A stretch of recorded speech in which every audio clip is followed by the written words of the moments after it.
Escuchas un audio exclusivo de Onda, la superestación.com.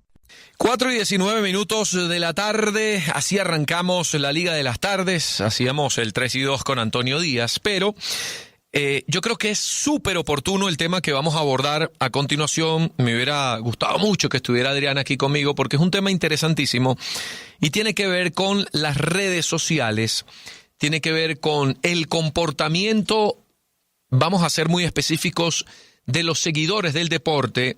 Algunos le dicen fanáticos, algunos le dicen hinchas en Argentina, por ejemplo. El comportamiento a través de esa forma, de ese medio de expresarse que son las redes sociales, bien sea Instagram, Facebook, el Twitter. Y para eso hemos invitado a nuestros estudios a Raymond Horta, quien es experto en delitos informáticos y evidencia digital. Él maneja una página que se llama informaticaforense.com, donde se hacen estudios relacionados al tema del comportamiento, en este caso, de la gente a través de los medios digitales. Yo quiero rescatar un estudio, aquí lo tenemos, que hizo la cadena SER de España, una cadena muy conocida en los temas deportivos. Demostró con un estudio dentro de su campaña hashtag Sin Respeto No Hay Juego, que 1 de cada 3 personas que comentan partidos de fútbol en redes sociales acaban insultando a alguien. Y yo le voy a decir, señor Raymond, bienvenido a la Liga de las Tardes, es un placer que usted esté aquí con nosotros. Te voy a tutear, ¿puedo? Claro que sí. Bueno, véngase. Mira, porque yo soy narrador de fútbol, comento de fútbol, tengo mi cuenta Twitter. La Instagram la uso más para cosas personales. El trabajo me está diciendo que lo lleve para el campo laboral. Pero en el Twitter personal, Raymond, siempre me he dado cuenta de esto, de que la gente utiliza estos espacios para insultar, para meterse con los otros, para ofenderme a mí como trabajador del deporte, comunicador.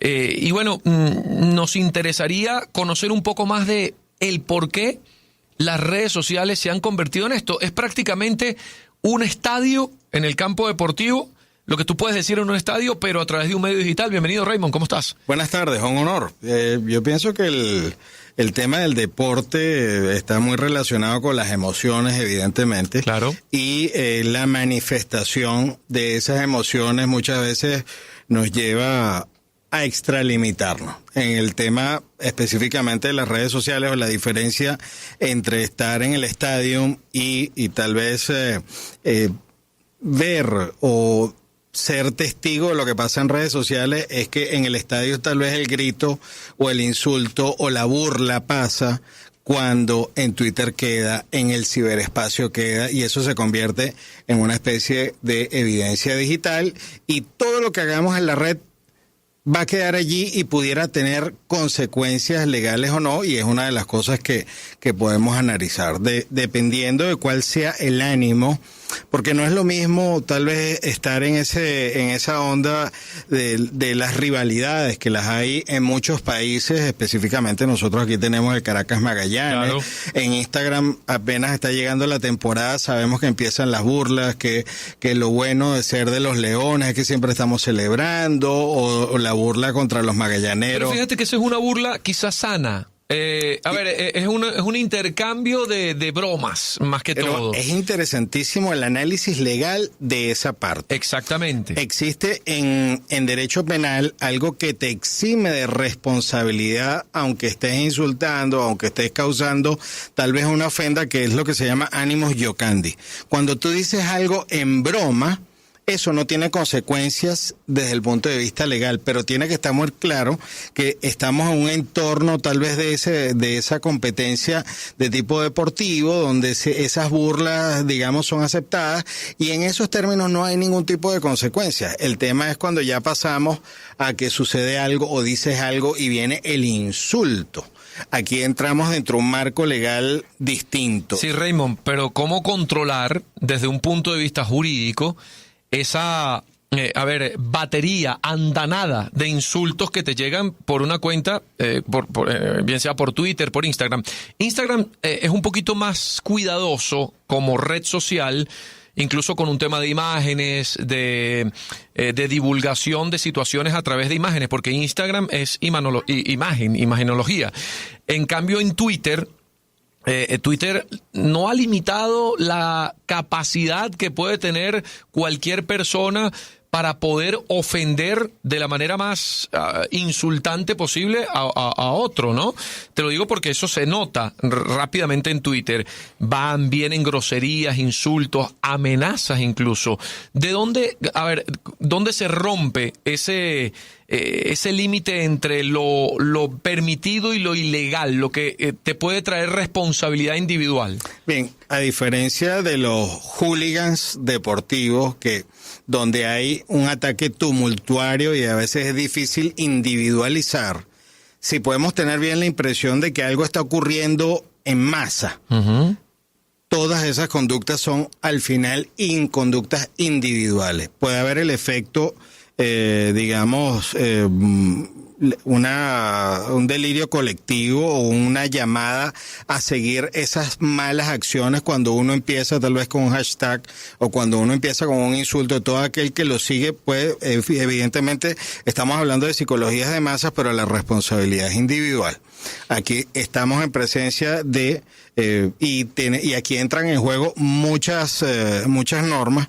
Están unas que son la difamación, la injuria, cuando las ofensas o cuando tú estás exponiendo al escarnio público a una persona, cuando lo estás catalogando de alguna forma que lo lesiona en su honor y su reputación, esa responsabilidad pues va a ser individual, pero también hay que tener mucho cuidado porque sí, en Venezuela y en otros países de Latinoamérica existen normas que protegen a las mujeres, o sea que ese ataque, cuando se convierte tal vez que va más allá de atacar el colectivo deportivo, va a un ataque de género. a una fan de un equipo, a una persona que está, y esta persona es fémina, las consecuencias pueden ser catastróficas. Vamos a hacer una pausa musical. Está interesantísimo por demás este tema con Raymond Horta, quien es experto de delitos informáticos y evidencia digital imagínense que Raymond es un experto de delitos informáticos, analiza los delitos informáticos. Bien, estamos hablando con Raymond Horta, quien es experto en delitos informáticos y evidencia digital. Recomendamos su página web, informaticaforense.com. Una vez que yo me desocupe, yo tengo un programa en Unión Radio Deportes luego de no voy a poder hacerlo sino hasta las 6:30 de la tarde. Prometo chequear porque me interesa muchísimo todo lo que, todo este entramado jurídico que pueda existir en torno a los delitos informáticos, y justamente estamos hablando acerca de la violencia por redes sociales en el tema deportivo. Quería preguntarte, Raymond, ya hemos abordado un poquito el tema del límite de lo que va entre lo permisible y lo que ya tiene algunas responsabilidades individuales. Recientemente yo le explicaba fuera del micrófono algunas campañas que se crean con hashtags que son xenófobas, xenofóbicas, excluyentes, contra ciertos sectores de nuestro país, o algunas regiones de nuestro país. ¿Esto tiene algún tipo de implicación legal? Te lo digo de que alguna ley pueda ejercer, o las autoridades a través de una ley ejercer acciones contra las personas que tuiteen este tipo de desprecio contra el prójimo, incluso contra su connacional. Sí, tenemos leyes que protegen o que castigan la xenofobia, la discriminación racial. Y, por supuesto, todo lo que busque instigar al odio, todo aquello que sea que vaya en contra de la sociedad, en contra de una paz dentro de la sociedad, va a tener consecuencias de carácter legal. Me comentabas tú el tema de otras rivalidades deportivas como el de Caracas Táchira en el fútbol, y allí salimos de la esfera del ciberespacio, pero tal vez haya existido incitación a que hayan algunos tipos de eventos tipo hooligan en redes sociales. Han habido ataques a unidades. Si se encuentra evidencia y tenemos que aclarar, no se trata de delitos informáticos, sino delitos cometidos a través de la tecnología, y las pruebas van a ser de carácter informático, y por eso la vamos a catalogar de evidencia digital. Todo aquello que incite al odio, que incite a delinquir, porque si estamos hablando de que un acto tipo hooligans o de vandalismo en un estadio, o contra un equipo, contra una unidad, que haya sido tuiteado, que haya sido sacado por alguna red social, se va a convertir en una evidencia digital de esa instigación a delinquir, sea como sea. Vamos a atacar tal sitio, vamos a presentarnos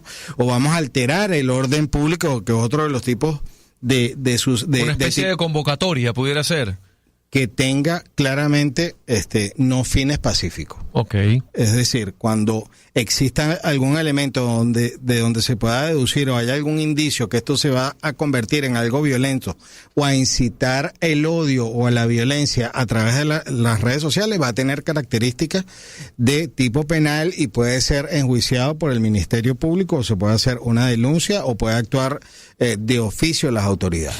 Desde el punto de vista sociológico, a ver, Raymond, sin quizás abordar un tema que no sea de tu experticia, pero ¿por qué la gente es así en redes sociales? O sea, ¿por qué quizás alguien no es capaz de decírtelo en persona, pero se oculta detrás de un teclado para poder darte una andanada de groserías y de insultos?